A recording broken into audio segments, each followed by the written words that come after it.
Я вообще очень люблю мужчин. Очень. Для меня женщины все подлые и хитрые. Я сейчас поняла, что и друзья-то были мнимые. После тюрьмы пони нету, розового мира нету у меня, да? У меня есть суровая реальность. Я не хочу быть втянута в этот позор. Вітаю, сябры, мяне зовут Наста Роуда, вы на канале ТОК. І сёння мы з вами размаўляем з вядомай блогеркай Вольгай Такарчук. Воля, вітаю. Вітаю. До 2020 года ты ходила на президентские выборы? Ни разу? Я, знаешь, я вот думала, что если кто-нибудь задаст этот вопрос, как ответить, чтобы, ну, типа, я на детекторе лжи, да, там, вот. Я не помню. То есть для меня всегда какие-то выборы, вот региональные, президентские, это было по приколу прийти в школу, увидеть одноклассников и там посидеть в буфете, понимаешь? То есть это серьезно как-то не воспринималось, потому что я не интересовалась этим, к моему стыду, ну да, вот я, как многие, пришла к тому, что я интересуюсь политикой с 2020 года, да, вот. И, может быть, какие-то первые выборы, когда там мне исполнилось 18, и, ну и все, ты же уже взрослая, надо сходить, потому что, ну все, у тебя новый статус, ты уже с паспортом совершеннолетний. Может быть, какие-то первые выборы, да, я ходила, ну, за кого, против всех, за него. Я даже не вспомню точно ли ходила ли. Ну, что-то куда-то я ходила, вот. Но уже в таком осознанном там лет там после 20 уже нет. То есть абсолютно все это было неинтересно. А чему? Ты знаешь, у меня папа, не секрет, работал госслужащим, да, очень-очень многое время, и он мне, ну, всегда нам говорил просто: не лезьте в это, не надо вам туда идти, все равно все будет как оно должно быть, поэтому смысл. Вот, и поэтому как бы, ну... А за Лукашенко ты так сама не ходила голосовать? Не, да мне неинтересно все это было. У меня была работа, у меня была зарплата. Да, ее не хватало, были какие-то подработки, да, ты крутился как мог, но я не задумывалась, почему так, почему мне не хватает этих денег, почему я пашу как лошадь, да, там, включая выходные, но мне их не хватает. Я не складывала, то есть я настолько была тупенькая в этом, ну, все, я работаю, я стадом была, обычным стадом, вот я работала на госпредприятии, работала художником, пахала с утра до вечера, ну смотришь, и вроде все так, и в магазинах также пашут, и в поликлиниках, ну значит вот как-то так, понимаешь, я реально не задумывалась, вот, а сейчас уже задумалась. А про политику у твоем асяроддзі не было принято говорить ни на працы, ни, не знаю, сярод сяброў? Никогда. У меня и окружение такое было. Если брать универмаг Беларусь, это вообще самое счастливое мое время, которое вот я сейчас вспоминаю, да, это было ну, просто на приколе. Я вот 11 лет там проработала абсолютно, мы все время смеялись, шутили, что-то, никогда не касалось ничего. Дома, опять-таки, папа работал в госструктурах, поэтому мы туда не лезли. Как бы мама пыталась ходить там и на площадь там 10-го года, и там где-то выступала. Она такая, да, активная, но это все у нее быстро заканчивалось, когда она там видела этих силовиков, ОМОН, да, там обмундирование, она разворачивала, говорила: ну ладно, не в этот раз, ну, то есть что-то типа того. С друзьями нет, я тебе больше скажу, что я сейчас поняла, что и друзья-то были мнимые, к сожалению. То есть мои близкие друзья, это были друзья, с которыми я училась в школе. И они по жизни перешли вот в друзей уже не одноклассников, ну, да.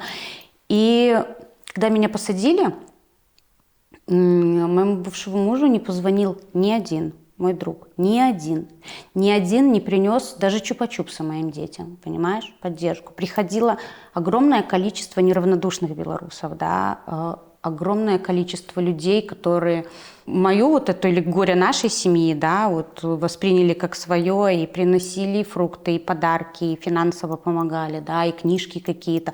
Ну, кто что мог. Но ни один человек из моей прошлой жизни, которые называли себя моими друзьями, с которыми мы великолепно там на моей даче там отдыхали, жарили шашлыки, да, там ездили куда-то. Никто. И все. И когда Дима кого-то встречал, ну, ими говорилось, что извини, это ее выбор, зачем она туда полезла. И меня это шокировало, и все, ну, отвернуло полностью. То есть с 2020 года полностью сменился, помимо того, что вообще в голове все поменялось, круг мой общения очень вообще кардинально. У меня появилось очень много честных, хороших белорусов наших, да, которые неравнодушные, с которыми мы сдружились очень сильно. Я счастлива, что так, потому что с такими людьми, которые были в той жизни, да, в эту жизнь я бы и не хотела пойти. А як было так, што ось ты ўжо згадвала пра тое, што мама разумела, што ёсць там апазіцыя, яна ведала, што такое плошча, нават сама, можа быць, сімпатызавала дзесьці гэтаму, а тата пры гэтым дзяржслужачы. Вось паміж імі быў вось гэты поглядасны канфлікт? Нет, потому что, несмотря на то, что папа работал в госслужбе, это ж не значит, что он там, например, поддерживал, да. И тогда еще не было, такой жести, как сейчас в 2020 году, когда с подпалки там надо голосовать или еще что-то, да. И поэтому никогда не было конфликтов. Папа просто просил не лезть, и все. Он очень принципиальный, очень честный, да, и даже у него были конфликты с другими какими-то госслужащими, и он открыто мог выступить. И он даже когда ушел, очень много сотрудников ушли за ним. Як мянялася твоё стаўленне да Лукашэнкі паступова? Ад таго, што ты ўвогуле яго не заўважала, яго не існавала ў тваім жыцці до сённяшняга дня? Я до 2020 года воспринимала его как клоуна. А с 2020 года, господи, я хочу «Лебединое озеро» услышать. Вот такое у меня к нему отношение. Понимаешь, я каждое утро жду, что кто-нибудь начнет пипикать этот телефон, скажет «все». Один и второй. Только такое, потому что то, что он сделал сейчас с нами, с нашей страной, такое нельзя прощать. Когда сейчас начинаются вот эти бредни и серии, признать его легитимность, да, и пойти на переговоры, у меня мурашки и холодный пот. Как признать легитимность человеку, который отдает приказы нас стрелять? И людям, которые нас стреляют, за это ничего не будет. Который сажает. Женщинами они не воюют, да. Я не знаю, может, у них, я же говорю, нету понятия, что такое женщина, что у нас как бы немного есть вторичные половые признаки, что у нас тут не выпирает, а выпирает тут. Может, так тогда смотрите в судах и отбирайте, с этими воюю, с этими нет. И это ужас, сколько людей сидит. То, что он превратил нашу страну, насколько страна наша нищая, как растут эти цены пенсии, как он все разворовал, все своим чиновникам там понадавал, понимаешь, что вывез. Это ужас. И какое у меня может к нему быть отношение? Я его не то, что не уважаю, я его ненавижу. Я думаю, что очень маленькая кучка его любит, хотя я даже уверена, что те же силовики его тоже ненавидят. Им просто он выгоден, потому что у них очень много плюшек, у них очень много там всяких бонусов от него, понимаешь? А в глубине души они тоже все понимают. Я общалась, когда вот 23 января, когда закрыли маму и меня забрали, я общалась с КГБшником. И вполне вменяемый молодой человек, вот. И я у него спрашиваю, а какая зарплата у твоих родителей? А в процессе разговора выяснилось, что он тоже с какого-то маленького городка, и родители там.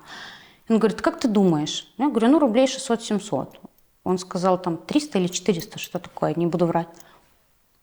Я говорю, тебя это устраивает? Я говорю, тебя устраивает, что твои родители, волокут существование. Как можно прожить за 300-400 рублей, даже в маленьком городке? Говорю, твои родители где-нибудь когда-нибудь были? Нет. Говорю, и тебе не хочется, чтобы они могли позволить себе уикенд где-то за границей, да? Чтобы они могли на выходные взять машину 200 километров, съездить в Вильнюс за покупками, да погулять просто, да, или в Польшу заехать. Хочу. Говорю, а дальше методичка. А что, ваша Тихановская лучше? А як ты думаешь, вайна паўплывала на меркаванне людзей пра Лукашэнку? У лепшы бок, у горшы бок? Те, кто смотрит телевизор, конечно, думают, что он великий спаситель, он спас нашу страну, и поэтому у нас сейчас нет войны. Умный, думающий человек, он же все понимает, и понимает, что Лукашенко преступник, он позволил, да, втянуть нас в этот позор, он нас не спросил. Ты спроси у людей, у своего народа, я не хочу быть втянута в этот позор, что наша страна так измазалась, понимаешь, в украинской крови. Я не хочу, я не имею к этому и не хочу иметь к этому отношения. А ты лично принял это решение, втянул нашу страну, из-за чего у нас много проблем везде, потому что мы соагрессоры, и ты ж еще берешь и на камеру всем рассказываешь это. Ты ў 20-м была за Сергея Тихановскага, я так разумею, за яго збіралася галасаваць, калі б гэта было магчымым. Чаму менавіта за яго? А потому что он меня поднял с дивана. Мне мама тогда скинула пару его роликов. Посмотри, какой классный дядька там вот ездит. Я посмотрела, на самом деле классно. Вот. И потом его первый раз задержали, дали сутки. Я так расстроилась. И он вышел и записал вот это, что я Сергей Тихановский, буду, баллотироваться в президенты Республики Беларусь. И я лежала, я аж не интересовалась тогда другими какими-то, там, Бабарика, Цепкало, вообще остальными. Вот, не читала, не слушала их. А тут он мне зашел. Он мне зашел тем, что он простой такой парень, как мы все, говорит не заумными фразами, а простым человеческим языком, что-то делает ради страны, ездит, там, освещает что-то. То есть, получилось все равно, что у нас осталась только Светлана. Вот. Но это был Сергей, и, конечно, спасибо ему. Зараз праціўнікі Ціхановскія прапануюць правесці новыя выбары лідара Дэмсіл. Як ты ставішся да гэтай ідэі? Если вы предлагаете какую-то конкретику. Вот есть конкретный человек, которого будет уважать Запад, с которым будут встречаться, все лидеры западных демократических стран, там, лидеры Америки, Соединенных Штатов Америки. Нету. Говорить можно все что угодно, кто будет голосовать? Так должны же голосовать не только кучка, которые решили. Должны, например, голосовать тогда люди в Беларуси, правильно, которые там остались еще. Мы, которые вынуждены были выехать, но тоже голосовали там за Свету, не как за президента, но как за человека, хотя бы альтернатива, которым Лукашенко. Вот. У вас есть предложение? Есть такой человек? За кого? Может, за Егорова проголосовать? Который пойдет и будет ноги целовать Лукашенко? За кого? И я, конечно, этого не понимаю. Люди в Беларуси не смогут. Мы уже посмотрели выборы в КС, Людям страшно, и это понятно. Потому что не все умеют чистить телефоны, как бы мы ни рассказывали. Я сама такая. Я думала, что я вычистила свой телефон, а походу не вычистила, понимаешь? Который в КГБ остался. И понятно, с Беларуси не будут голосовать. Тут половине тоже не надо это все, И кто будет голосовать? Насколько это будут честные выборы? Опять-таки, за кого? Предложите мне за кого. Я сейчас вижу, что делает Света. Они не понимают, что они здесь сейчас находятся благодаря действиям Светы и ее команды. Потому что не было бы упрощена там та же легализация, какие-то помощи, понимаешь? И вы сможете того же добиться, а вас там будут слушать. Хотите, параллельно идите. Кто вам мешает параллельно со Светой, добиваться встреч с этими западными лидерами, со всеми. Идите параллельно. Зачем вот это вот перетягивание каната? Мы здесь все для того, у нас одна цель – свергнуть режим, чтобы в нашей стране что-то поменялось, чтобы мы приехали домой по итогу и смогли дальше как-то отстраивать нашу страну по демократическому какому-то сценарию. Зачем мериться? Объединитесь, идите параллельно. Опять-таки, Света же нигде не кричит с каждого утюга: я тут единственный лидер, все, пока вы меня не убьете, я синими пальцами не держусь. Нет. Она тоже всем говорит: есть у вас возможность, хотите, что делаете, я что, против? Нет, не против. Каждый должен делать по своим силам, потому кто что может делать. Поэтому языки бы поотрывать таким голосунам. А як ти ввогуле ставишся до Світлани Тихановської, до її праці, особи? Я очень уважаю Свету, я ее очень люблю. У нас достаточно теплое общение с ней. Я ее уважаю как человека, который не побоялся. Я понимаю, что она сама не ожидала последствий своего поступка, когда она пошла за Сергея подавать документы. Никто не знал, как повернется. Значит, так нужно было. Значит, вот Вселенная решила, что надо так. И я очень горжусь ей, что, приехав сюда, она не испугалась идти дальше. Я вижу, что Света делает, я вижу, что она старается. Может быть, что-то получается, что-то не получается, но не ошибается тот, кто ничего не делает. Невозможно всем нравится, наш недоллар всем нравится. Понятно, что кто-то будет против нее, кому-то будет недостаточно действий. На что я всегда говорю: берите тогда и сделайте то же сами. Очень легко осуждать человека, правильно? А помочь человеку. Есть идеи, придите. Она что, отказывается от общения, с периодичностью проходят с ней встречи, да, какие-то. Всегда можно связаться с ее командой, с офисом, предложите. Если у вас есть хорошая, умная идея, которая, как вы думаете, там 100% сработает, предлагайте. У меня таких идей нету. Я не политик. Моя сила только в моем позитиве, который я могу давать сейчас людям, которые опускают руки в данной ситуации. Все.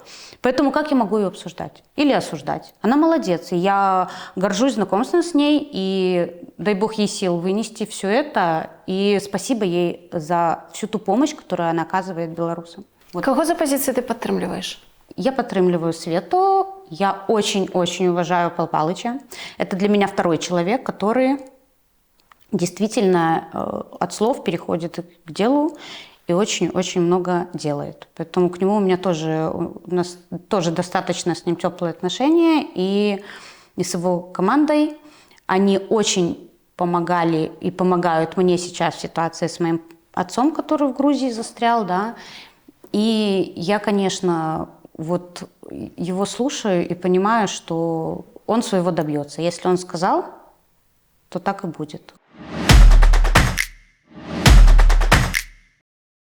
Цеслер ці Уорхол? Цеслер, конечно. Чому? Я и люблю его, всякие работы его люблю. Там, такие Беларусь, Украина, и такие штуки. Мілказьоров ці Івулін? Я Ивулина еще не знаю. Он меня не приглашает, поэтому, конечно, мелкозер. Кабанов ці Петрухін? Не, ну это вообще не разлей вода. Это как там, какую тебе руку отрубить, правую или левую. Я сейчас скажу кого-нибудь, они меня потом забанят в чате. Оба. Тихановская ці Колеснікова? Светлана. Топ-3 белорусские блогеры? А можно Балаганова тоже записать в белорусские блогеры? Ну, тогда, конечно, Сашка, это однозначно, это my love forever, да. Ну, конечно, без... Ну, давай, нас с тобой разделим, хорошо? Подтягивай меня за собой. Ну, и Никита, я его смотрю, конечно. А откуль ты ведаешь Балаганова, як вы познакомились? Ой, слушай, это было случайно. Он начал выпуски свои делать. Был такой Мишка прикольный, мама мне его все скидывала. Смотри, какой тут парень такой. И я ему написала где-то в комментариях, он еще неизвестен у нас был, да? Вот, написала, что хотите, можем с вами сделать какой-нибудь стрим. Это был, я уже пробовала себя в роли там интервьюера, ну, короче, не моя тема. Вот, и мы случайно вот так вот списались с ним. Потом договорились, что запишем стрим. Я помню, он позвонил, я только проснулась. Я эту камеру. Привет, это было наше первое видео. Я еще приняла, там кофе пила, зубы чистила, мы что-то обсуждали. И знаешь, что вот так вот мы поговорили, и вот просто какая-то, теплые такие завязались отношения. Потом очень много еще, мы очень плотно общались, делали еще пару с ним, наверное, стримов. И я все свои видео, когда меня задерживали, я ему скидывала, чтобы он размещал. Он очень стал быстро популярный, потому что, он действительно классный. И потом он очень поддерживал и маму мою, когда я сидела, и сейчас он меня очень поддерживает. Когда вот с мамой получилось, когда мы бежали, просто как-то вот так незаметно из знакомых мы превратились, я считаю, что в друзей. Одна державная мова ці две державные? Державная одна, это наша белорусская. Я пока что еще мысли собираю на русской, но я уже смотрю, что мой мозг начинает перестраиваться к белорусской, но к этому надо прийти.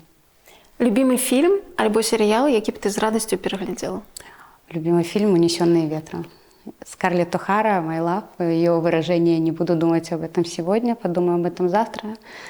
Это мой, наверное, еще один очередной девиз по жизни. Надо решать проблемы, которые есть сегодня, а уже которые будут завтра, будем решать завтра. Но она для меня бесконечно сильная, очень сильная женщина. Я очень люблю именно Вивьен Ли. Она очень красивая, мне кажется, очень слилась с этим образом. И это мой любимый фильм с детства. И, может быть, еще поэтому я такая сильная, потому что я всегда хотела быть похожа на Скарлетт. А любимое место в Менску? Восток. Я просто люблю по нему гулять, я очень много по нему гуляю. У нас очень зеленый район, еще не застроенный окончательно.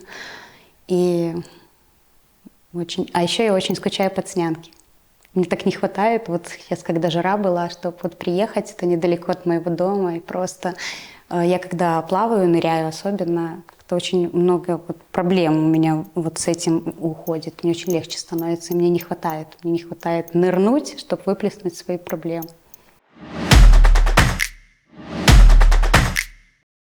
Ты больш за год адсядзела. Як твои бацькі ўспрынялі тое, што ты села ў турму? Як яны прынялі гэта? Очень тяжело. Я думаю, что они, конечно, уже немного понимали, что если я не уеду, это произойдет, но опять-таки очень принципиально. Я сказала, я не поеду. Ты знаешь, никогда не было таких, пожалуйста, там, не занимайся блогерством, не власть, тебя посадят там со слезами. Нет, они, спасибо им, приняли мой выбор. Не стали меня там отговаривать, понимая, что это моя жизнь. Конечно, мама очень переживала, как мама, потому что, за своего ребенка ты все равно будешь гораздо больше переживать, чем за кого бы то ни было на свете, понимаешь? Потому что это твой ребенок, твоя кровиночка. И, конечно, когда она толком не понимала, что со мной, как, или когда я попала в карцер, да, конечно, для нее каждое вот это мое письмо или что со мной происходит, это отдельная ее боль, отдельные ее слезы. Они перестали праздновать праздники, пока я сидела. В принципе, что и сейчас. Ты не можешь праздновать что-то, радоваться, когда твой какой-то близкий человек в тюрьме. Да? Я, например, гуляю где-то с детьми. У меня есть фотографии, да. Как можно сейчас, например, выкинуть их в соцсети там, со словами «Йохо, смотрите, как все классно, смотрите, я жарю шашлык», да, или «Смотрите, я тут где-то купаюсь на речке или там на море», да, потому что у меня мама там, и я не могу полноценно радоваться, и для меня это какое-то кощунство вот это вот так вот выкидывать в такой момент, вот. И вот у мамы моей такая же позиция, они не праздновали Новый год, у нас, я помню, мы составили... Я в тюрьме была, мама на свободе, список праздников огромных, там еще дети помогали, которые мы пропустили, пока я сидела.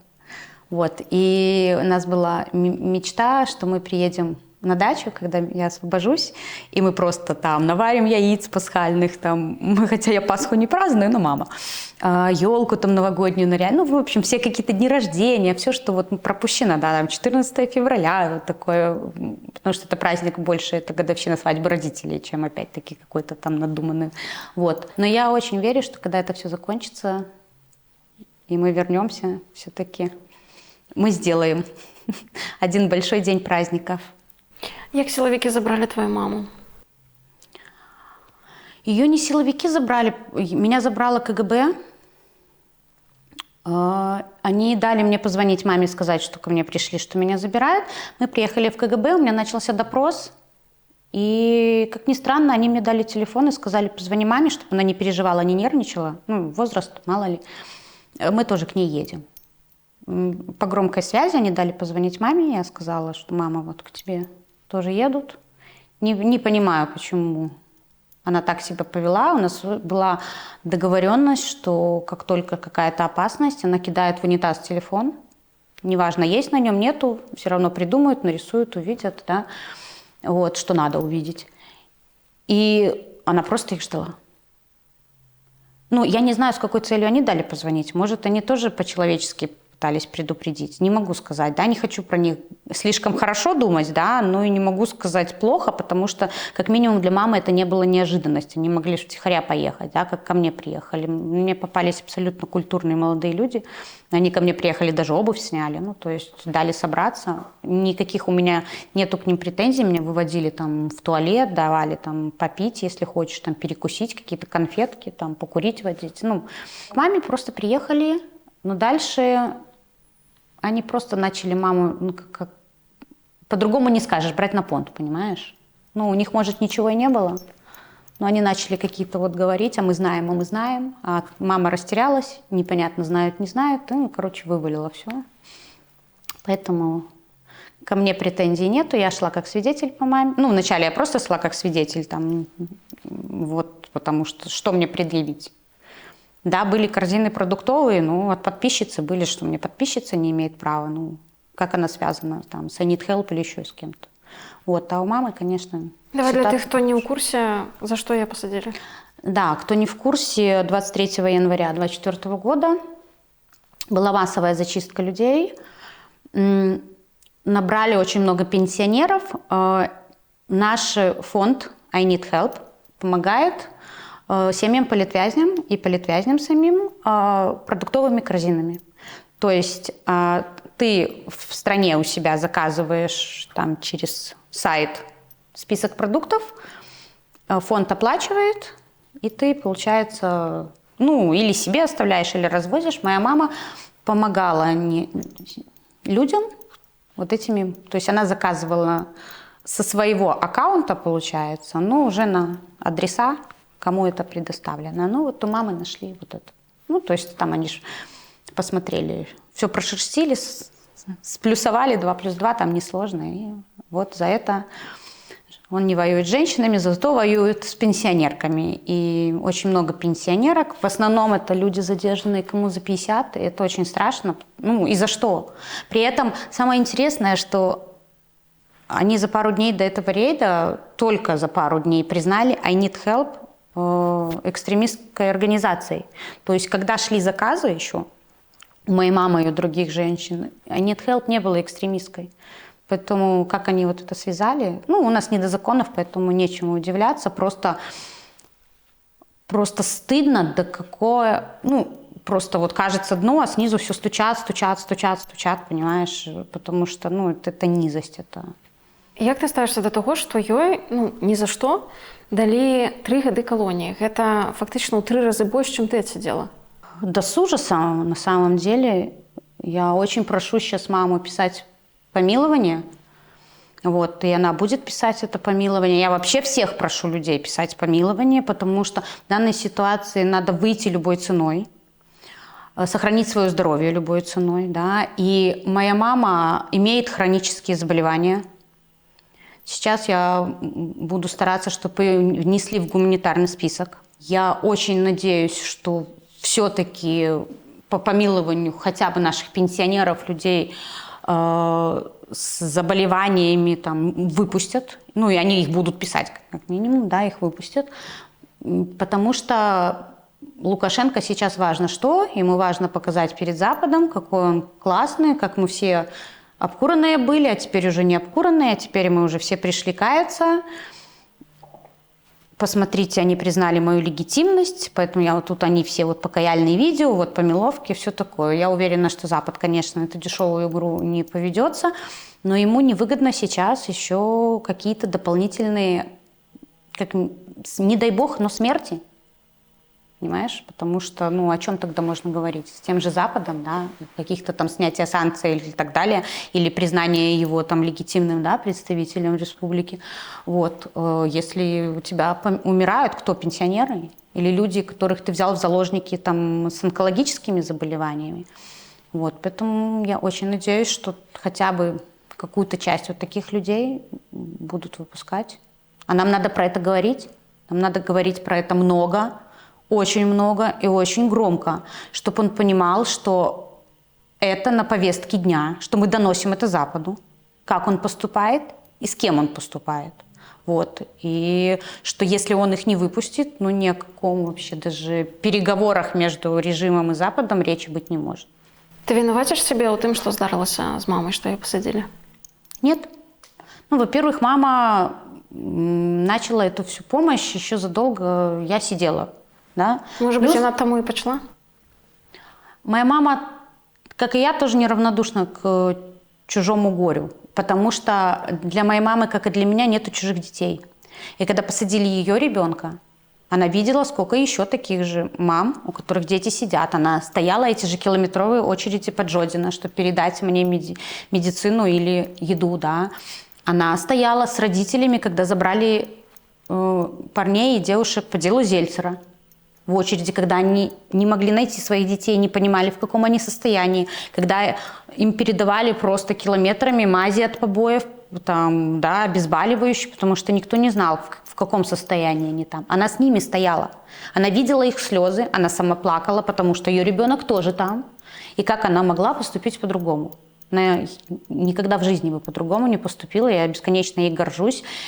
Но она взрослый человек, и я взрослый человек. Я выбрала путь не уезжать, не сдаваться, пускай сесть, оставаться в стране. Она выбрала такой же путь. Не сдаваться, помогать, насколько это возможно. Страшно, не страшно, рискуешь, мы все рискуем. понимаешь?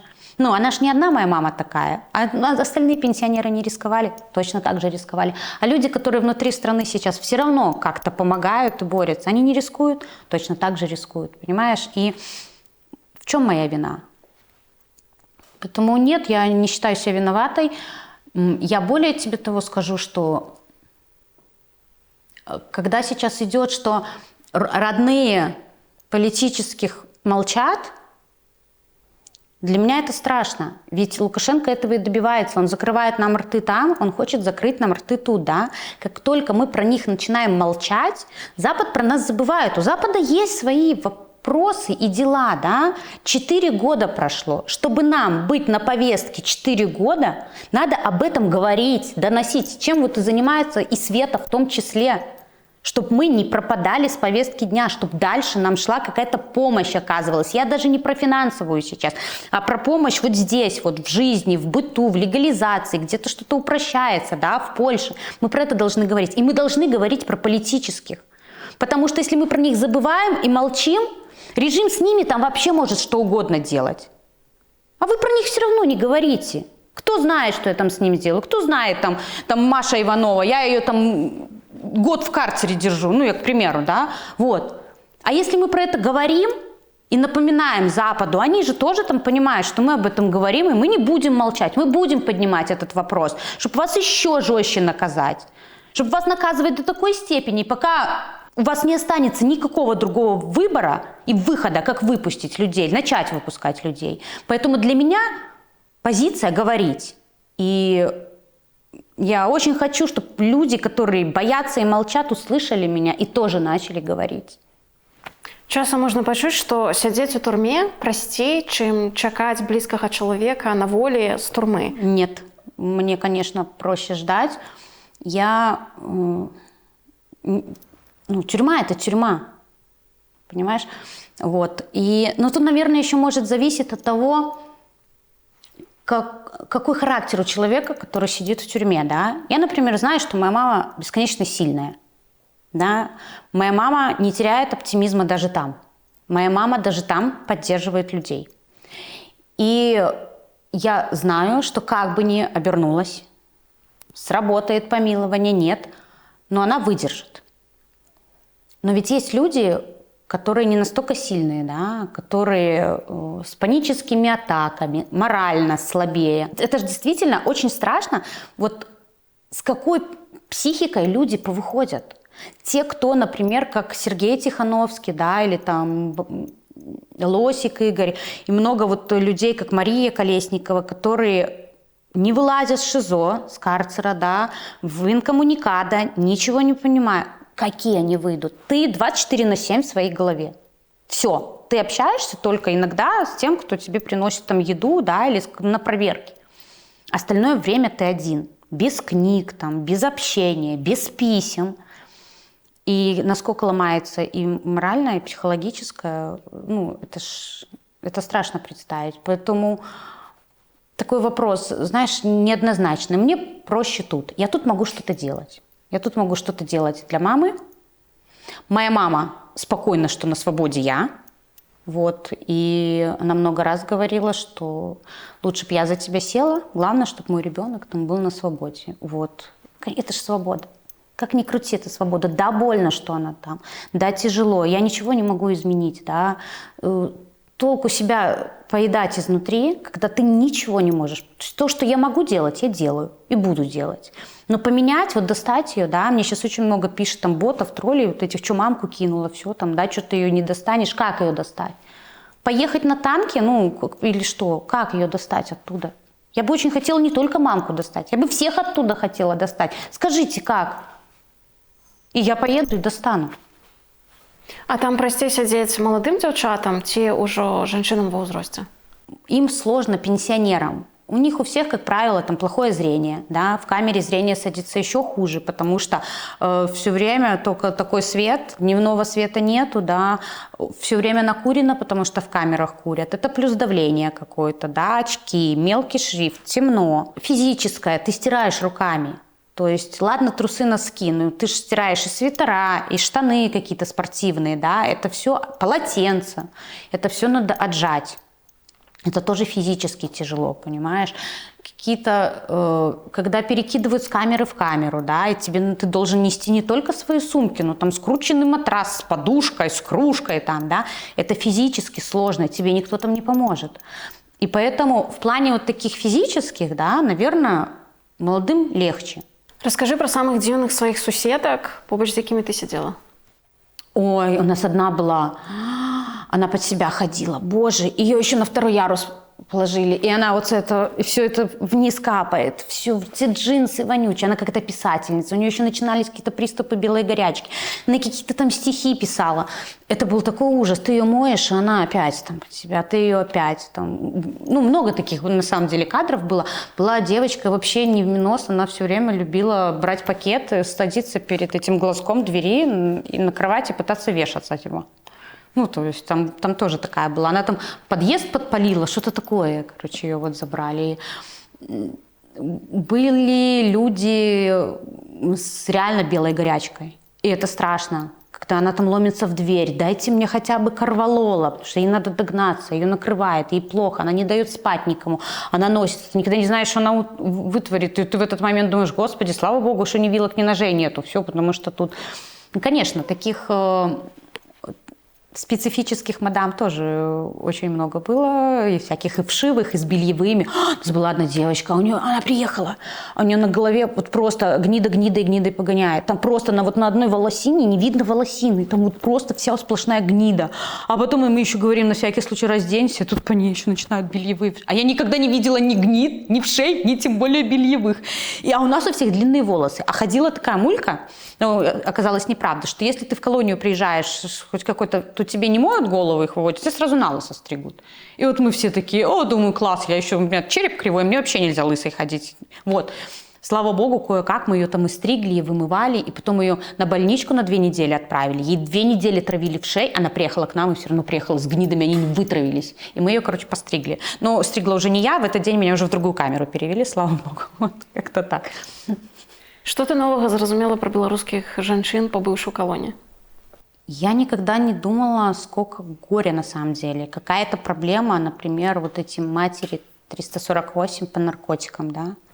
Какой это ужас на самом деле. А ведь большинство деток, которые садятся, они, конечно, ищут легких заработков, но для чего? Чтобы помочь маме, потому что мама одна не справляется, у кого-то там много детей, папа бросил или пил там, да? Это страшно. И вот этих деток закрывают только за то, что да, они выбрали неправильный способ помочь маме. Мама настолько измотанная, что, может быть, вовремя детям в голову не вложила, что если вдруг ты там найдешь такие объявления, ни в коем случае, да, вот. Но можно же их не сажать. Там столько таких, 15, 16, заезжают девочки маленькие, просто которые хотели помочь маме. Понимаешь, это страшно. Страшно женщины, которые там, например, по алиментам, да, их наказали, они выходят, их запихивают на какую-то дешевую работу, они не могут выплатить, да, и они едут по 2-му, по 3-му, по 5-му кругу. Вот.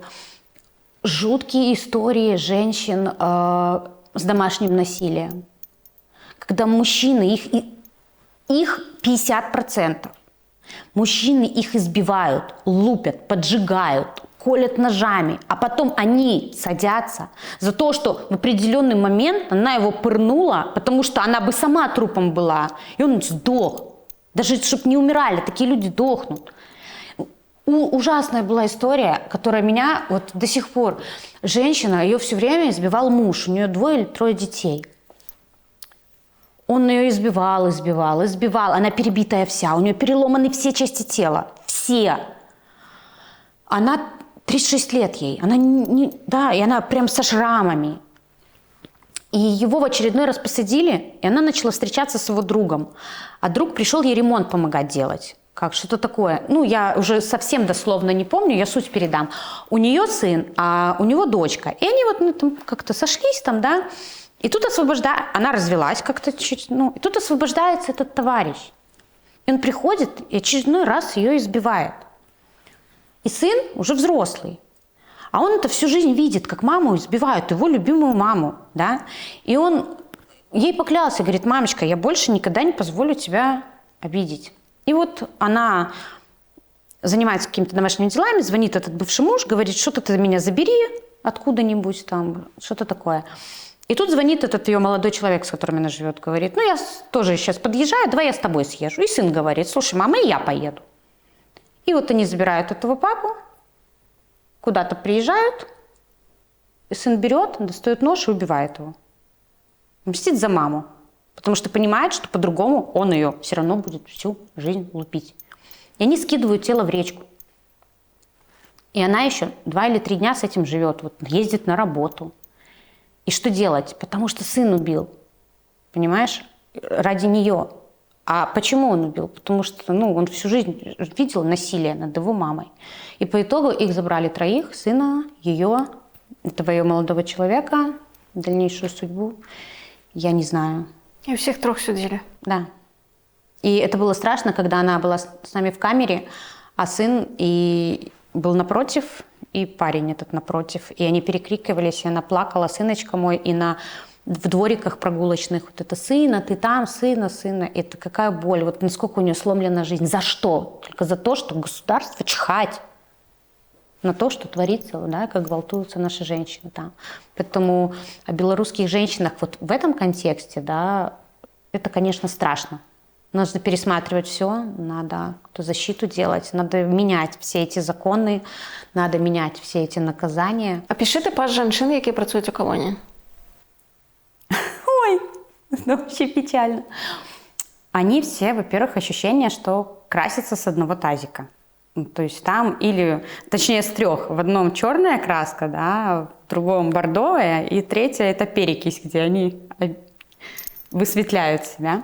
У них стабильно у всех вот эти длинные, острые такие ногти километровые.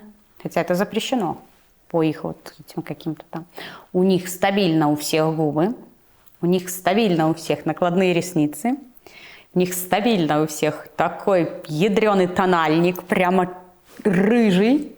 Вот, стабильно почти у всех. Вот такие задние точки. Но самое ужасное – это их манера общения. Я не верю, что когда они приходят домой и начинают общаться с семьей, со своей, с детьми, они как-то переключаются и становятся там уси-пуси, будешь ли ты кушать, потому что в колонии это общение там, с матом, грубо, да, абсолютно не женское, абсолютно вообще ужас. И мне хотелось бы послушать, как вот они с мужьями там разговаривают, с детьми, потому что абсолютно это такое быдло. Знаешь, таким тоже, которым дали дубинки, и они решили, что вот они тут главные, да, и что они могут тебя унижать. Люди, часть из них, которая тоже без какого-то там образования, не читающие, наверное, никаких книг, никак не развивающиеся, которые просто ходят в этой своей форме, трясут этими дубинками, матюгаются, им не хватает только этого еще, чтобы вот для полной картины. И, наверное, когда они, может быть, видят какую-то более-менее, вот даже как из политических интеллигентных людей, начитанных, образованных, красивых, гордых, понимаешь, не людей, которые там малоимущие, которые за какие-то прегрешения, да, там, или те же пьющие женщины, вот понятно, там ниже, может, по статусу, чем эти. Когда видят они, что люди по статусу выше, то им прям за гордость вот тебя лишний раз унизить, но они не понимают, что они унижают в первую очередь себя. А что людское они для тебя сделали за этот час? Кто здесь их? Да. У нас как-то на фабрике был, проверка вещей, да, таковой шмон. А на фабрику вообще нельзя проносить ничего там, никакой конфетки, никакого там печеньки, да, там воду можешь, все там даже нельзя. Ты работаешь с синтепоном, шьешь куртки, там это все летит. Нельзя там, крем для рук или помаду гигиеническую, губы очень сохнут, да. И понятно, что ты все равно это втихаря где-то там проносишь. И вот у меня была коробка, я там тоже спрятала, и пришел шмон, и подходит женщина и говорит мне что-нибудь. Как-то она спросила, что-то запрещенка есть, что-то такое. Я ей ответила что-то про детей, про своих. Она так улыбнулась, сказала: ай, ну все, Токарчук, типа, ладно, что тебя проверять, и пошла. Ну, там есть люди, которые не сотрудники колонии, которые приходят на фабрику работать просто с гражданки, как говорится, да. Тоже очень есть понимающие там люди, которые стараются тебе помочь. Меня даже спрашивали, на что бы я... Мне оставалось-то немного, на что бы я хотела там пойти работать или шить, или еще что-то. То есть интересовались. Вот. Но это очень единичные случаи. Очень. Як там себе женщины доглядают? Ты робила мейкап? Ой, это ничего не хочется. Я иногда делала, очень редко. Не хочется вообще ничего. А зачем мне делать макияж, если у меня на голове бордовая косынка, на мне 50-го размера бордовое платье, туфли мама мне передала, я их называла бабушкины похороны. Они очень удобные, но они визуально, ну боже, ужас, где такие еще вообще можно было купить в 21 веке? Носки капроновые вот так вот торчат, потому что туфли без носок натирают, в колготках жарко, тебе и стоять, да, вот. Тут ты обвешана этими еще желтая бирка, тут эти треугольнички, и ты вот в этом всем, что красивее станет от того, что я ресницы накрашу, понимаешь? Ну ничего. Вот, поэтому, конечно, иногда там что-то я могла делать, но вообще там очень, чтобы накраситься, например, с утра на фабрику, это девчонки вот не политически вставали. А, не, у нас Колосковская всегда красилась. Вот Ольга Колосковская никогда без косметики не выходила. Я не знаю, во сколько она вставала, но респект. А так они просыпались на там, полчаса раньше, но политическим нельзя. Даже с кровати на полчаса раньше встать, это нарушение. Ну, там пописать ты можешь сбегать, например, с утра, и опять ты должен на кровать, там, ты не можешь больше никуда. Есть подъем там в 7, значит, ровно в 7. Вот с утра надо успеть, когда вторая смена еще, ну, у тебя полдня есть как-то, да, там, может быть, накраситься, вот. В душ ты бежишь, потому что у тебя там дается 10 минут, никаких там сильно масок ты не сделаешь, ничего не сделаешь, там, одной рукой бреешь ногу, второй там эту голову мылишь, ну, и... А коли не поспел за 10 хвилин, то что? Все. Захочешь смыть голову, поспеешь. Вот, Жодиной на самом деле еще сложнее с этим, потому что в Жодино в эти 10 минут еще входит дорога до душа. И дорога обратно. Поэтому у тебя вот 3 минуты дороги. А если у нас бывали, когда у тебя душ на твоем этаже, это еще полбеды, хорошо. А бывали душ, например, на другом этаже, тебе надо еще вот подняться. Что дарма робить с жіночим здоров'ям? Вообще, на самом деле, да, больная тема и ужас. Вот я заехала, у меня женские дни прекратились вообще на полгода из-за стресса. А потом у меня были такие боли, что я даже слюну не могла глотать. Я вот просто сидела, и у меня болело все отсюда и до пяток. Вот. И, слава богу, мне дали нижний ярус, потому что не то, что подниматься, я не могла ходить, я глотать. Я говорю, я сидела со стаканчиком, сплевывала. Вот, это был первый день такой. Там болит все. Там ты ощущаешь себя не то, что на свой возраст, а еще там плюс 20. У меня болело все. У меня не было части тела, которая не болела. Уши, конъюнктивит, там, горло, кашель. Я задыхалась каким-то. Я уже думала, у меня астма. Я сидя спала несколько недель, потому что я вот не могла, у меня вот просто душил этот кашель, да, там голова вообще постоянно, давление там скочит, спина болит, нога отнялась, там из-за тяжелого сорвала, там еще из-за чего-то, да, там легкие болят, коронавирус, после коронавируса вообще дичь, да, там волосы выпадают, ну, и в тюрьме в самой ты еще можешь как-то свои лекарства пить, а в колонии нет. В колонии тебе по назначению все дают. Во-первых, должен еще доказать, что у тебя какие-то болячки есть, да, вот, и потом, и как они выдают? Ты приходишь, и тебе просто, вот у тебя есть там 10 назначений, да, или там 5, там бывает же по 2 таблетки там надо, да, вот они тебе горсть кто кладет, там 10 таблеток, ты при ней должен выпить и показать, что у тебя ничего нету. А может быть, эта таблетка с этой не сочетается, да, противопоказания, мы не знаем. А это еще, если это с утра на голодный желудок. То есть ты проснулся, это первое, что ты бежишь, пьешь таблетки, а потом уже идешь на завтрак. И, естественно, там все, желудок начинает болеть, я с омепразола, с ножпы там не слазила, да, голова у меня, я думала, у меня мигрени начались. У меня так болела голова, кружилась, я просто падала на пол. Мне было плевать, придут мне рапорт составят или нет, я не могла стоять. У меня давление там было, как, я не знаю, у пенсионеров. Ну, потом ты выходишь, и все проходит. Ну, такое, там, я имею в виду, головные боли, еще что-то. Ну, конечно, последствия потом ты лечишь, как ни крути. Что изменилось у твоих звычках после турмы?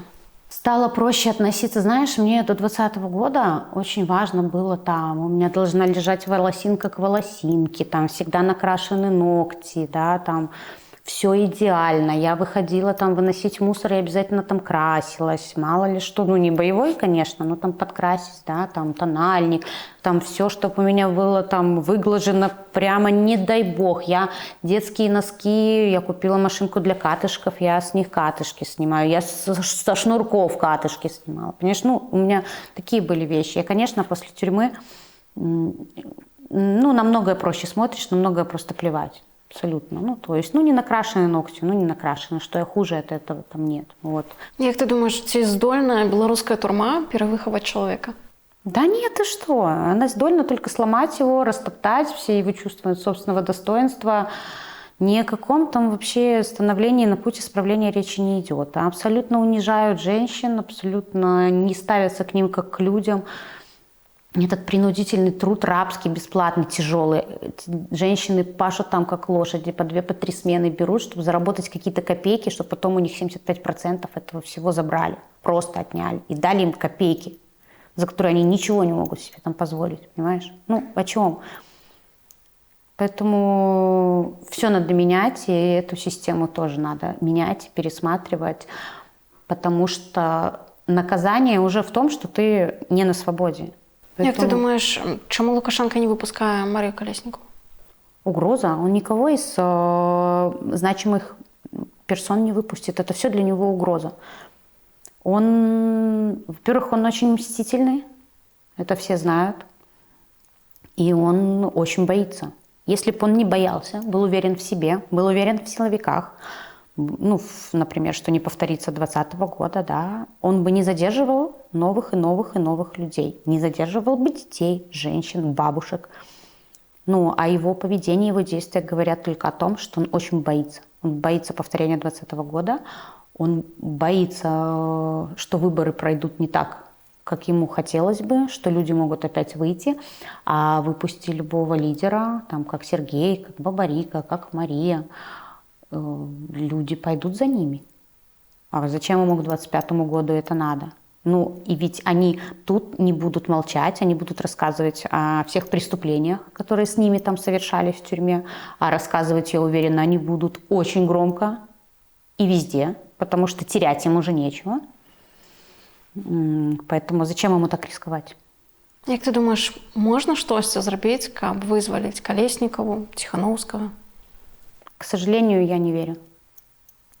К сожалению, я думаю, что такие значимые фигуры, как Колесникова, Тихановский, Статкевич, Северинец, выйдут только когда победит Украина, падет режим Путина и Лукашенко.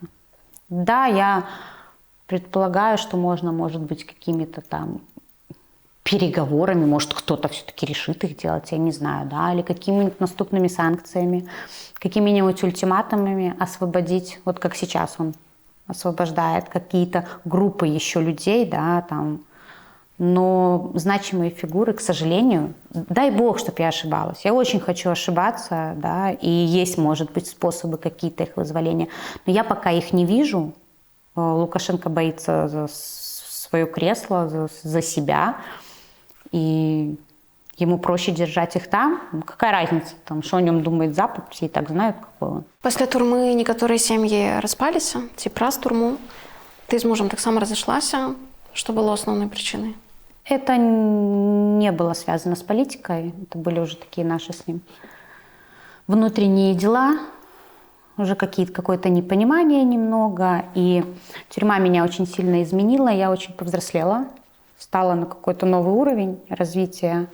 А муж бывший, он еще немного вот остался в каком-то там наивном вот этом мире, в котором мы жили до 2020 года с ним, да, потому что у нас было с ним все хорошо, у нас была семья, там, веселые какие-то времяпрепровождения, там, лето на даче, вот это вот такой вот мир розовый, знаешь, где пони летают. И после тюрьмы пони нету, розового мира нету у меня, да, у меня есть суровая реальность. У меня есть суровая реальность, что я там отсидела, я не видела детей, я вышла, и я знаю, сколько моих подруг осталось там, и близких мне людей. Я живу в вечном страхе, не знаю, придут за мной или нет.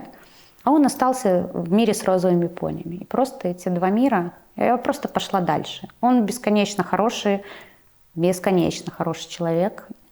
У нас очень теплые отношения. Вот, у нас, в конце концов, 13 лет прожитых вместе, 2 детей. Я ему бесконечно благодарна за годы, прожитые с ним, за деток. Вот, и за то, что мы остались в таких отношениях. Хотя, конечно, когда мы бежали, я поступила с ним не очень красиво, потому что он об этом не знал. Но в силу своей безопасности, чтобы мы могли убежать, я не могла никому рассказывать, даже ему. Поэтому он не попрощался с детьми. И, конечно, для него это был тоже шок, потому что вечером у него семья есть, а на утро у него семьи нет. Вот. Спасибо, что он меня понял. И я надеюсь, что и у меня, и у него в жизни все сложится хорошо. А тебе не страшно опинуться одной в эмиграции с 2 детьми? Я не одна, есть вокруг люди, которые помогают. Развод – это катастрофа? Это тяжело. Я не очень была готова к этому разводу. Так быстро, может быть, где-то морально я созревала уже. Приходила к тому, но это очень тяжело на самом деле. Очень. Для меня пока непривычно, да. Опиши мужчину твоей Мары. Тебя должно зацепить, тебя должно что-то ёкнуть, говорится. Ты должен почувствовать, что тебе с этим человеком интересно. Мне очень важно, чтобы мне с человеком было весело. Очень. Вот юмор, да. Мне очень важно, чтобы запах подходил, например, да. Когда я вот обнимаю человека, я понимаю, что вот это мое, да. Мне должно быть с ним комфортно. Я должна знать, что меня выслушают, поймут, с моими тараканами примут, да. Я сложный человек иногда бываю, да, и тараканов у меня тоже много. Ну вот, наверное, так вот.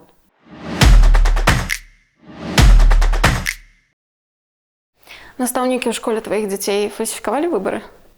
Да. Ну тогда Анюта еще в садике была, а Матюха в начальном классе учился. И да, она была наш классный руководитель в этой комиссии, и даже потом рассказывала, как там их же вывозили автозаками, как она там вбегала в автозак, как их вывезли там в соседнем районе, и она там потом по полю шла, боялась там, вот. Но самое интересное, что когда я вышла из колонии, она очень как-то с пониманием отнеслась, очень много было. Анечка шла в эту же школу и попадала в ее же класс, и как-то была от нее поддержка, помощь, но потом что-то у нее, наверное, переломилось, вот. Ну и по итогу, конечно, сейчас, я так понимаю, обо мне там не очень лестного мнения, начиная с директора и заканчивая некоторых, да, учителей. А ты з Матвеем говорила про это, тлумачила, что отбылось? Матвей знал, Матвей же меня отправлял на все марши. И Матвей так достаточно в теме, я очень горжусь им в этом плане. Он очень много читает, изучает истории, настоящие истории. Он такой в этом плане смышленый мальчик. А про фальсификации? Он ведал, что это такое? Нет, я не говорила, а сейчас уже и смысла нету. Все равно к этой учительнице он уже не попадет, и Аня к ней тоже уже не попадет, поэтому нету смысла. Пускай вообще, знаешь, это все остается на их совести. Это их руки в крови людей, которых потом избивали. А ты винуватишь наставников у тем, что они фальсификовали? Я обвиняю всех, кто причастен к фальсификациям. Конечно, не было бы фальсификаций, посчитали бы правильно, не было бы того, что происходит уже 4 года, не было бы этих жестоких избиений, не было бы многих смертей, не было бы столько политзаключенных, не было бы столько разрушенных семей, судеб, людей, которым пришлось бежать. Поэтому, конечно, я считаю, что они виноваты. А что изменилось в школе после 20-го? Куча идеологии, куча бреда, который просто засоряет мозг нашим деткам. Пионеры, гимны, информационные часы, на которые ты обязан присутствовать, ты не можешь их пропустить. ты поешь этот гимн на 1 сентября, там дети с этими галстуками там какие-то отдают вот эти вот всякие значки.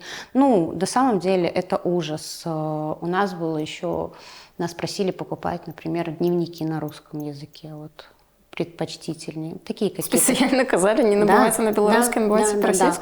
Очень много бреда было. Вот у нас с Матвеем была вообще прикольная история. Они заполняли дневники, там, 1 месяц, грубо говоря, там, да, сентябрь, а потом ввели какие-то правильные сокращения предметов.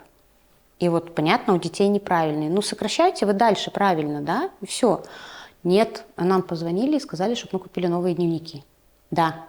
И когда я отказалась, что сделала учительница за свои деньги, тем, кто отказался, купила новые дневники, оставила после уроков детей, чтобы они их заполняли. Ну, то есть абсолютный маразм. И у меня был вопрос к учителю, говорю, какая разница, как сокращен предмет? Мне главное, что по нему стоит у ребенка. Мне вообще все равно, как он его сокращает. Мне надо, чтобы он его учил, а вы доносили, ну, знания моему ребенку по этому предмету. Ну, вот вы же понимаете, меня накажут, меня там лишат премии. Ну, вот это все за вот эти плюшки и страх какой-то бесконечный. Вот. Людей пугают, когда ты там не вступаешь в БРСМ, не вступаешь в пионеры. И, ну, всех не накажут, откажитесь вы все. У нас были классы, которые отказывались целиком не вступать в пионеры. И никому ничего не сделали, ничего не произошло. Знаешь, ну а многие вот боятся, а чего вы боитесь? Не делайте из ребенка стадо, а то, что вы его реально делаете стадом. Ну, этого не страшно.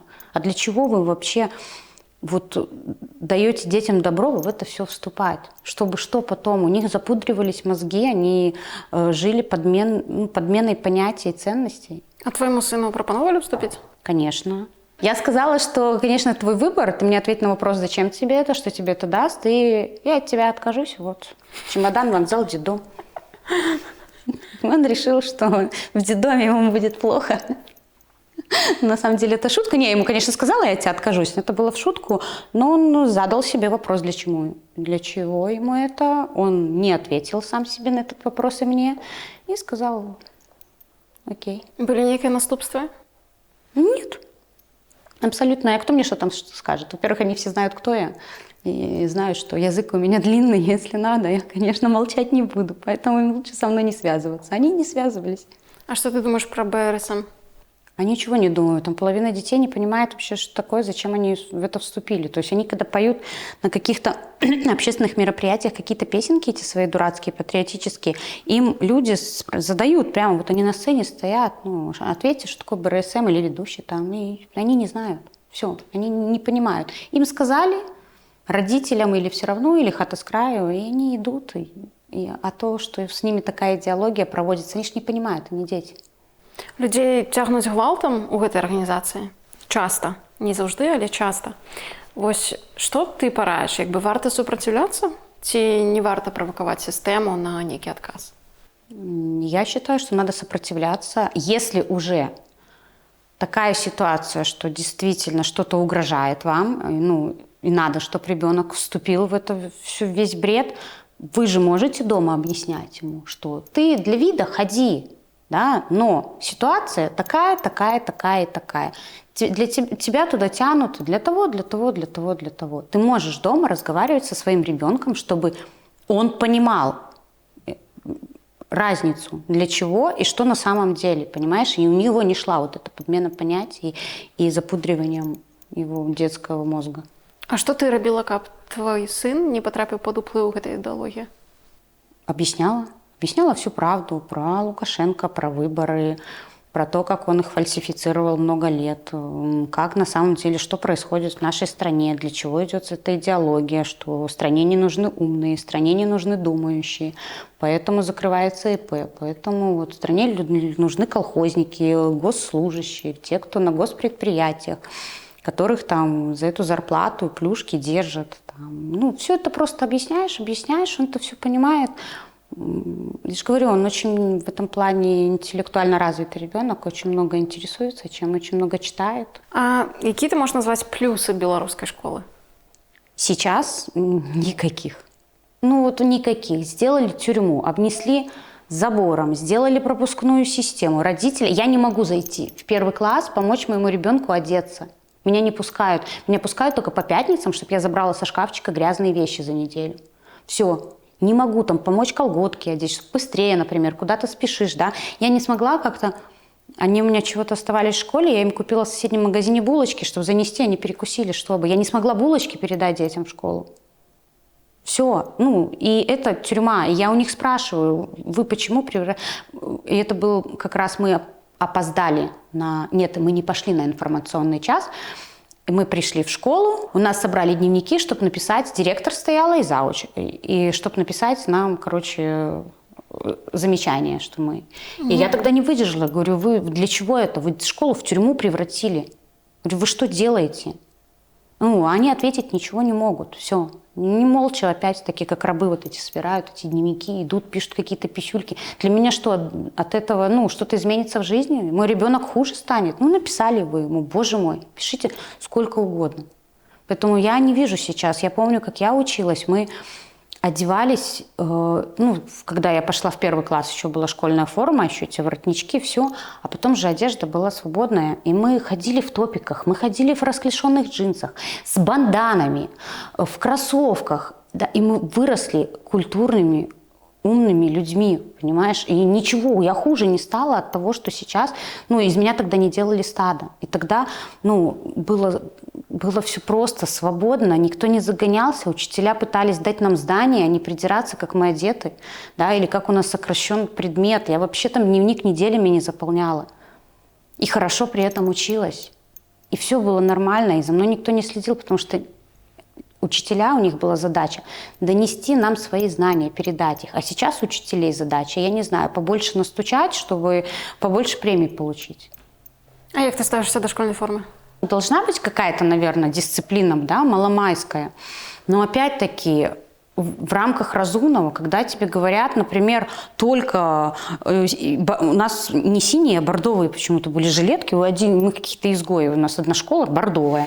И когда тебе говорят только беленькую рубашечку, только там черные туфли, только черные или серые, или только черные брюки, и у тебя рубашка, прости, не белая, а розовая или в полосочку, и это запрещено, я протестовала. У меня ребенок ходил в бордовых джинсах. Пускай бордовые, но зато джинсы. И бордовые, понимаешь? Носил любые цветные рубашки я покупала. Мне было все равно. Анюту одевала вообще как хотела. Сколько мне не делали замечаний, мне подарили кучу синих красивых школьных платьев. И что, я не буду ей одевать, я пойду, у меня нету лишних денег покупать бредовую бордовую жилетку и юбку, когда у меня есть красивые, строгие синие платья. Почему нет? Она не в джинсах, она не в майках с голым пупом. Она в строгих с белым воротничком платьице, белые колготочки, белые туфельки. Чем плохо? Почему я должна идти тратить деньги? Я вот так протестовала, все.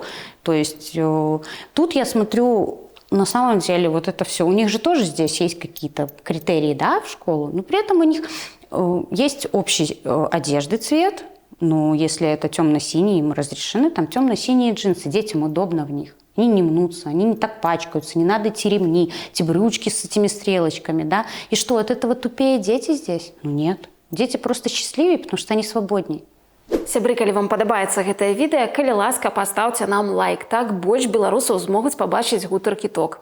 Нагадаю, што нас можна падтрымаць рублём проста на Ютубе пад гэтым відэа. Мы будзем вельмі вам удзячныя. Дзякуй, што вы з намі.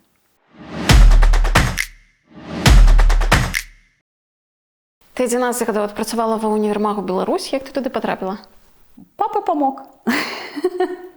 На самом деле, у папы, знаешь, он много может кому помочь, но у него такая политика: я вам помог, дальше вы сами. Если директора не устраивает, или ты там косячишь, плохо работаешь, ко мне, и с директором то же самое. Можешь, посмотри, присмотрись, можешь взять, пожалуйста, возьми. Если что-то не устраивает, мы с тобой все равно друзья. Вот так вот. Поэтому... А я тогда работала до универмага в дизайн-студии, ее резко закрыли. И все, я, без работы. И пришла я в универмаг. И ты знаешь, как-то вот бесконечно творческая такая атмосфера. У меня куча творческих идей. И коллектив у нас такой были наши дядечки, кому за 50, сейчас уже за 60. Очень было весело, очень классно. И как-то мы так сошлись, нашлись. Ты можешь день сидеть за компьютером, делать какие-то макеты, там делать, переделывать. Можешь отправлять это на печать. Приносят с печати, это все приносится на самоклеющихся большие там, рулоны, там иногда 2, 3, 5, 10-метровые, потому что это огромные вывески, это огромная там вообще площади, да. На поликарбонат ты это все накатываешь. Вот. Я умею все виды там. Перед Новым годом новогодние витрины, все закрывается, выносится с витрины все, заносятся елки. У нас был год, когда у нас еще были филиалы, я больше 150 елок нарядила. У меня руки вообще их не было, это были такие просто вспухшие. Новый год — это было потрясающее время, когда ты творчески можешь выразить себя как хочешь. Вот стоит манекен, я делала какие-то потрясающие на него платья там, из ткани, да. Мы ездили на дожинки, как-то мне домой завезли 2 манекена, я на них шила одежду. Конечно, картина, когда из машины доставались по частям манекены, и соседки полуслепые орали «труп», это было весело, вот. Но я шила какие-то невероятные, делала шляпы, платья там с рушниками, там бусы из рябины. И я была лучший сотрудник года там в универмаге, и категорию мне высшую дали. Наши дядечки мои сделали такой мини-набор инструментов. Я ж маленькая, у меня был там маленький шуруповертик, там маленький набор отверточек. Вот там ты тоже, ты умеешь абсолютно все. Девиз моего начальника вот был, что мы не терпим халтуры. Халтура у нас не пролезет, он говорил. А як ты оцениваешь белорусскую продукцию? Потому что у нас же там целый бренд створили «Купляйте белорусское». Многое колхозное, но очень зависит. И, например, если брать работу в универмаге, очень зависит от заведующей секции. Если, извините, ей там за 60, и у нее бордовый начес, но она и не закажет нормальную современную одежду, да, и вот такое и висит. С люрексом, там, с рюшами, ну вот. И очень все дорого. Я не понимаю, если это наше белорусское, наше производство, почему оно дороже импортного? Цены бешеные, да, несоизмеримы с зарплатами. Конечно, у нас там были какие-то льготы в универмаге, да, что-то можно было списать с витрины, например, да, там, и по уценке потом забрать. И если брать, например, витринные вещи, да, то они действительно очень много, очень долго носятся. Тем более, когда на витрину я сама выбираю вещи, естественно, из секции я беру что-то самое стильное, то, что на мой вкус, потом это там как-то оценивается через год, там списывается. А так, вот Элему взять, да, это же отвратительного качества вообще, на него уж садиться, на этот пальто, все, видно каждое это. Ты ходишь, только чистишь, там, цветана какой-то, и трикотаж этот, там на большинство просто думаешь, как, есть, наверное, есть какие-то, иногда смотришь, какие-то белорусские там бренды, может и ничего. Говорю, я очень-очень мало купляю белорусского. А Сивильга наша, это обувь, или Белвест, боже мой, Мне было что с Белвеста. И Нет, марка. можно иногда найти там марка. Я же там тоже вот перед побегом успела себе какие-то там кроссовки зимние в марка купить. Очень симпатичные, очень неудобные оказались, но симпатичные. Вот.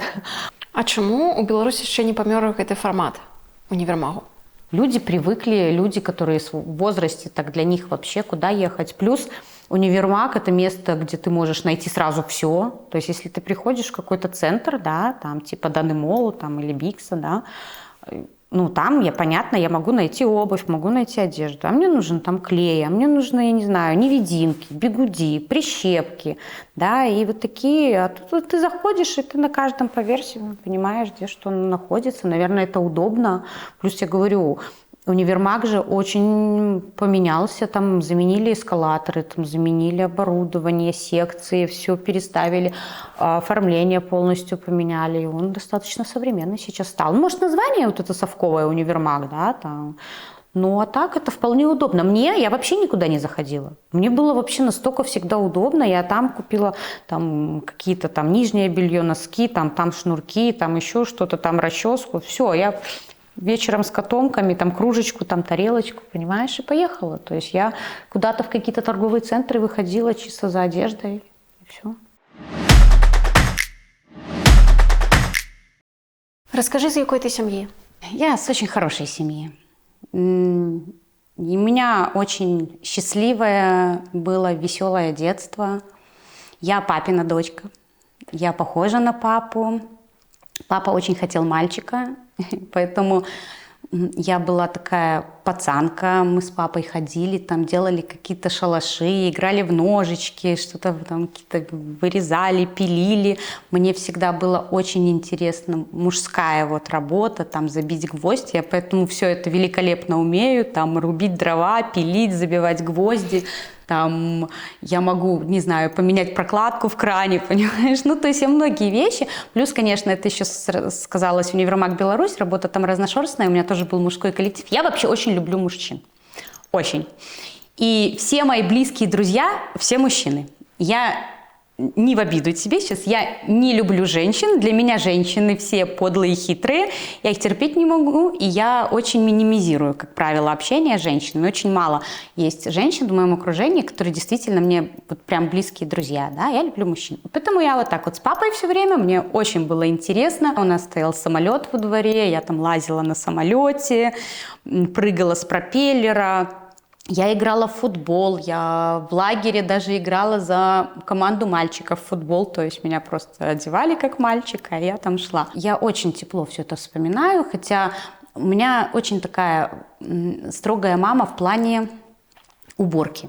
Она такой педант, я, конечно, в нее, я с собой борюсь, потому что это зубочисткой, там вот это рамы оконные, то есть я тоже этим страдаю, и я понимаю, насколько это усложняет жизнь тем, кто живет рядом со мной, да, когда они там не видят этой грязи, а для меня трагедия, там, надо все убирать опять, там.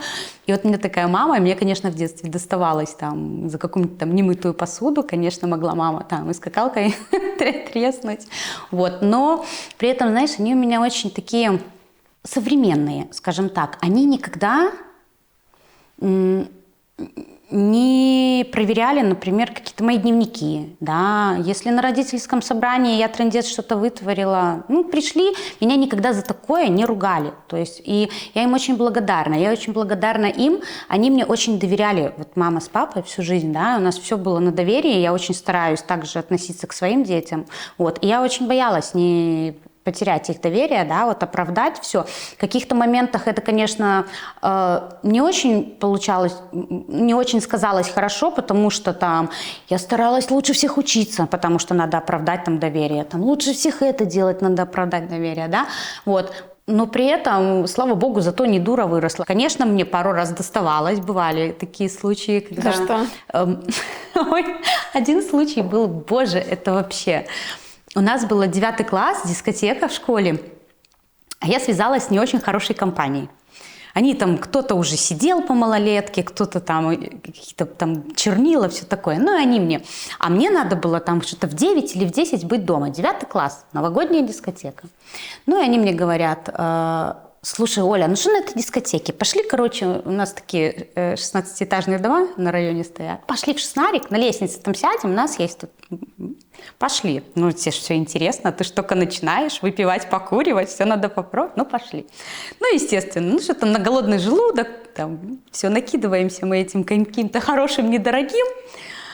И я звоню, еще таксофоны были, папа, можно я еще задержусь? Ну, ладно, погуляю еще полчасика. И задерживаюсь я до того, что нас, не очень трезвых вот этих подростков, забирает милиция и ведут в опорный пункт. Ну и все, я сижу, еще пытаюсь наивно мятной конфеткой заесть, типа, а шлейф от нас, представь, еще чернила какие-то, да? Вот, ну и я говорю, мне домой нельзя, меня папа убьет, он тебя и так убьет. Они звонят папе, папа там объясняет, кто он, там, пожалуйста, не надо, чтобы дальше там не шло этого опорного пункта. И, наверное, это был, первый случай, когда мне от папы досталось. Меня папа никогда, наверное, 1 или 2 раза за всю жизнь он там поднимал на меня руку, вот это был один из. Ой, мне досталось, меня тогда на домашний арест посадили, там, наверное, на месяц точно меня посадили. Это вот был один из таких случаев, когда, и второй случай, у меня был день рождения, 18 лет, не очень удачно, но я не буду про это рассказывать. Вот, поэтому вообще у меня такие очень мировые родители, мне очень с ними интересно, я очень люблю, хочу сказать люблю, но любила приезжать к ним в гости с ночевкой, с детьми.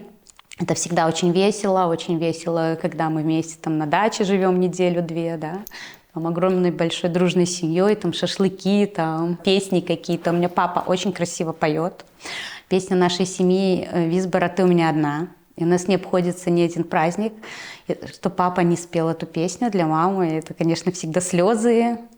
И я даже помню, я сидела, когда в тюрьме, слова этой песни, я тоже наизусть знаю, прямо писала. И когда у них годовщина свадьбы 14 февраля, когда они женились в 81 году, не было еще этого праздника, и так вот совпало, что потом появился День всех влюбленных, и это было вот 14 февраля, и я помню, я еще эти слова песни из тюрьмы вот писала маме с папой как поздравление. А у кого ты такая бойкая? В маму. Хотя, мне кажется, я ее переплюнула. Я всегда такая была, очень активная, очень бойкая, я очень принципиальная. Я гипер. Все, если я вот знаю, что я, например, права или кто-то не прав, я вот буду биться там до последнего. Я очень гордая. Я настолько, что, не всегда это помогает, но, слава богу, вот в данной ситуации, да, начиная с 2020 года, все перипетии, оно мне помогло. Потому что ко мне никто ни разу, не считая Воскресенского с его письмами, не подошел там с разговором писать прошение о помиловании там, или еще что-то, да. У меня, наверное, на лице было все написано. И, понимаешь, маму же всегда до 2020 года воспринимала только как маму. Да? Это сейчас я ее уже поставила рядом с собой на уровень борца. Да? Вот. И сейчас она для меня не только мама, но и такой же борец с режимом, и такой же политзаключенный, как тысячи и тысячи наших ребят. Вот. И поэтому, конечно, мама всегда тоже, если ей что-то надо, всегда будет по ее. У нас все. Если мама решила, оспорить не может никто. У нее начинается: Андрей! И папа такой: да, Ира, я понял. Я все, сейчас все сделаю. То есть мама такая пробивная в этом плане. Она папу всегда направляла на какие-то правильные, да, вот, пути. И многое, конечно, очень много маминого вклада в то, какая у нас семья, даже в плане благополучия, да, то есть какие-то многие там считают пропагандисты нашей квартиры, на самом деле у нас квартира, в которой живу я, это еще от папы нам досталась, да, вторая квартира у сестры досталась от папиной бабушки. Вот. И единственная квартира, которая у родителей, это то, что вот папа там влез в строительство, когда еще был чиновником. И тоже это мамина заслуга. Как это ты не влез? А все влезли, ты не влез? Андрей! Понял, все. Как это ты там двухкомнатную? Андрей! Понял. То есть мама такая, понимаешь, она действительно главное, наверное, в нашей семье. Вот в нашей семье именно вот я, сестра, папа, мама. Вот мама, она такая вот.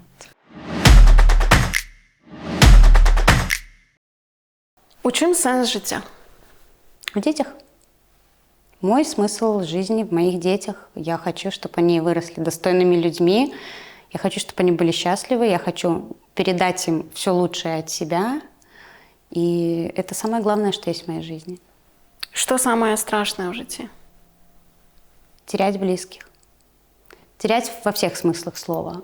Конечно, самое страшное, когда они уходят насовсем, и у тебя уже нет никакой возможности, никакого шанса обнять, поцеловать, сказать, что ты любишь. Но и терять так, как мы сейчас, многие теряем, это тоже очень страшно. Не иметь возможности позвонить с утра маме, сказать, что ты ее любишь, как ты сильно ее любишь, как ты хочешь ее обнять, там, да, как она тебе дорога. Это страшно. Мое утро всегда начиналось со звонка маме. Первое, кому я звонила, это всегда была мама. Всегда, на протяжении всей моей жизни. Каждый день. Вот. И сейчас, конечно, я просыпаюсь, у меня висит ее фотография над кроватью. Я говорю ей «доброе утро», это боль. Опиши самый счастливый день у твоем житті. Их 2 рождения детей. Хотя я себе насмотрелась всяких этих фильмов, да, там же детей приносят уже чистенькими, розовенькими, там все. Я думала, я купила еще, когда Матвея рожала, себе розовую резиночку какую-то с бантиком, розовые шлепанцы, розовую ночнушечку. Я думаю, я буду сейчас лежать вся такая розовенькая. Мне принесут моего красивого, вымытого, голубенького мальчика в голубеньких там пледиках, которые я тоже купила. И вся такая идиллия, знаешь, не хватает этих сердечек еще вот такие, чтобы, да, там музыки и все. И я вся такая. И тут мне делают кесарево. Внеплановое, короче. Я лежу. И разрезали меня, короче, достают его синюшного. У него эти бубенцы вот такие. Мне им в нос тыкают. Он с него все это стекает, это фу. Вообще, он такой страшный. Я ж не знала, что у них эти глаза раскосые, что они эту голову не держат. Я из тех, кто я при беременности не загонялась вот форумом, какие должны быть какашки, у меня там... протекает все хорошо, я счастливая, ничего, отеков нету, не тошнит, и слава богу. Все развивается, врачи говорят, хорошо, зачем этот бред читать? Вот. И тут мне вот это вот все показывают, я лежу и такая говорю, боже, как я его покажу мужу? Он же такой страшный, у нас все симпатичные. Мне вообще, говорю, как его людям показывать? И у меня был такой шок. И дальше палата, 30 градусов жары, август. Мы не то что в розовеньком. Я лежу с этим перерезанным животом. Мы лежим в лифчиках, в трусах, жара. Окна не открываются, жалюзи нету. Приносят этого малого в этой пеленке в ихней, вот так вот запеленованную, эти щеки на эту пеленку, что его можно ставить в угол кровати, он будет стоять. И вот это вот бордовое... И я говорю, что вы мне его принесли? Мне не надо, когда он, говорю, разморщится и будет розовеньким. У меня вот такой был стресс, понимаешь? Хотя это сказала? Да, я сказала, мне не надо его приносить. Говорю, не несите, он разморщится. И мне тогда приносите. Они поржали, принесли мне этого Матвея. Я его распеленала. Думаю, он вонючий, пойду его под краном помою. Я взяла, мыло что-то лежит. Я его намылила, под этим краном помыла, переодела. Красивее не стал. Тут все ж начинают, скинь фотку. Я его с какого ракурса не фоткаю, думаю, дичь, вообще просто дичь. Вот, но все равно это было смешно, это был очень счастливый день. Очень счастливый день был, конечно, когда нас выписывали, и первый раз Дима брал на руки, вот, да, было так, это очень трогательно. А Анюта родилась еще страшнее. Поэтому я уже была готова. Я уже маме позвонила, сказала, мама, еще хуже. Она родилась еще белая-белая, такая аж, у нее аж розовым отдавали волосы. И мне ее достают, показывают. Я смотрю, уже к тому, что она синяя была. Я говорю, смотрите, она меня увидела, посидела. Короче, это было очень-очень весело. Все, это вот, наверное, были самые 2 счастливых дня моей жизни. Что самое важное в жизни? Однозначного, для меня ответа нету. Для меня важно, например, моя семья, это понятно, мои дети, мои близкие, мои родители. Мне очень важно самореализоваться. Мне очень важно чувствовать себя нужной кому-то, да, и вот отдавать то, что я могу кому-то отдавать. И когда там это была работа в универмаге, свой талант, там, да, свой труд, от которого там люди восхищались, им нравилось, они благодарили, там, да.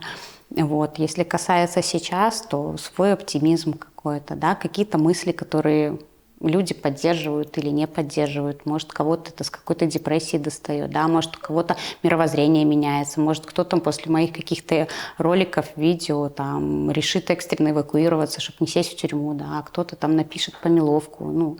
Вот. Мне вот важно состояться, конечно, во всех аспектах. Это самое главное для меня, да. Что такое сапраўднае каханне? Это когда ты чувствуешь и знаешь, что это человек твой, и что он с тобой до конца жизни, и ты просто знаешь. Вот он твой, и он с тобой на всю жизнь. Что мацней, любовь до детей ці каханне до мужчины? Любовь до детей, однозначно. Без мужчины можно прожить, можно пережить расставание, уход, а без детей невозможно прожить, а тем более пережить расставание с ними. Пережить можно, но это очень больно. Я это испытала, и это самая большая моя боль в моей жизни была. Самая. Я никогда больше боли не испытывала.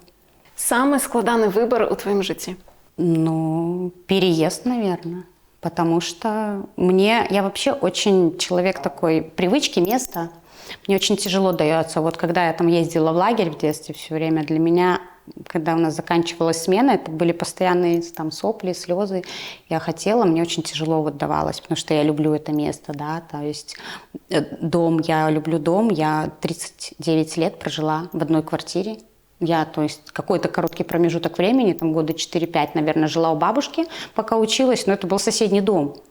Вот. И, конечно, для меня очень тяжело дается расставание с домом, именно вот физическое мое нахождение вот в помещении в этом, понимаешь? Мне очень тяжело смотреть какие-то видео или фотографии с района со своего, да, где я могла бы сейчас ходить там, да. Что ты будешь робить, когда тебе будет 75?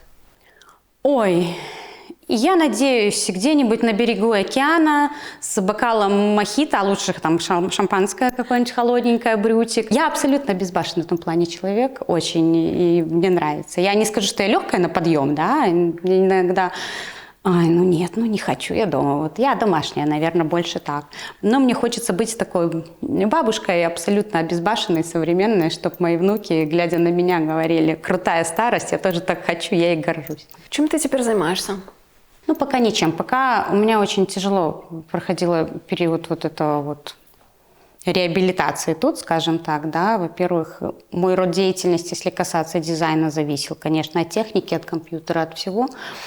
Сейчас это вот все налаживается только.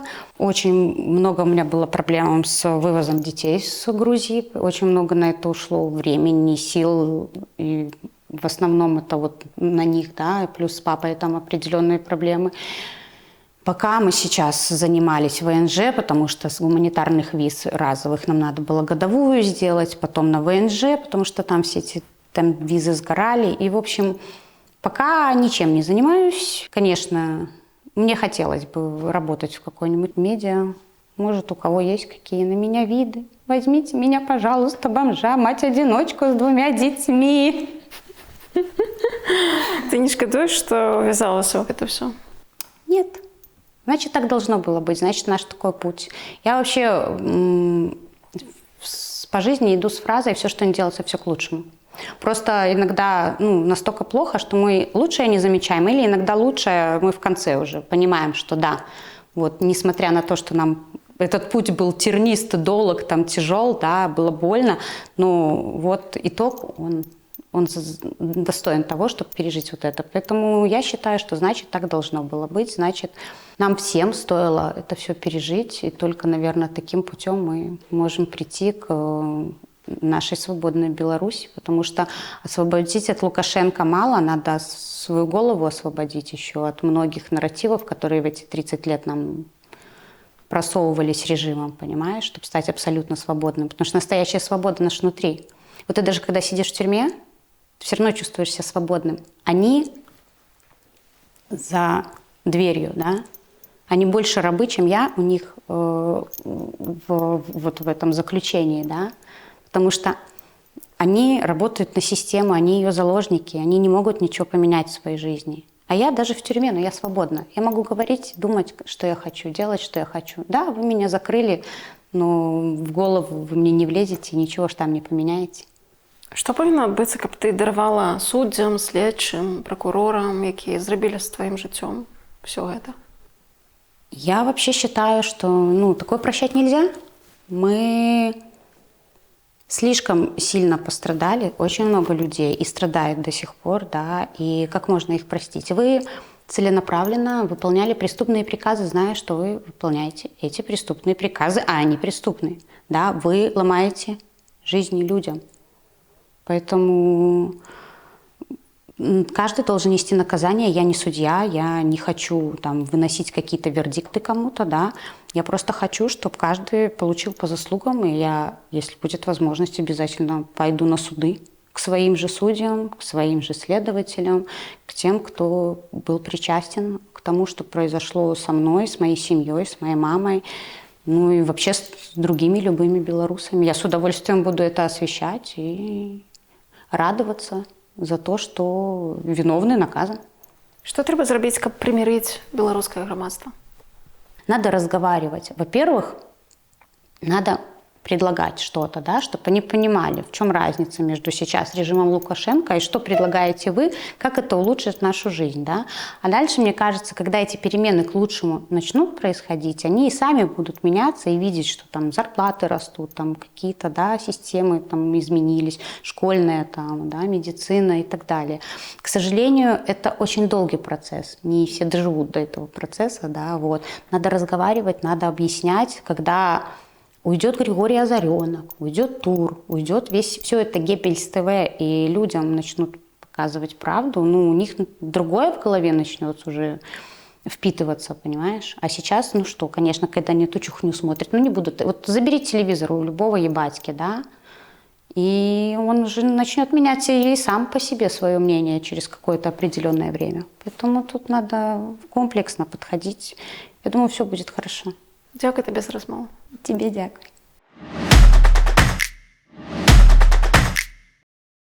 Сябры, дзякуй, што даглядзелі гэтае відэа да канца. Гэта вельмі высокая ацэнка нашай работы. Калі ёсць чым падзяліцца, пішыце ўсё ў каментарах. Мы будзем чытаць і адказваць. Падпісвайцеся на канал, каб не прапусціць новую гутарку ТОК. Мы выходзім раз на 2 тыдні па нядзелях. Таму можаце ўключыць званочак, каб не прапусціць новую размову. І дзякуй, што вы з намі.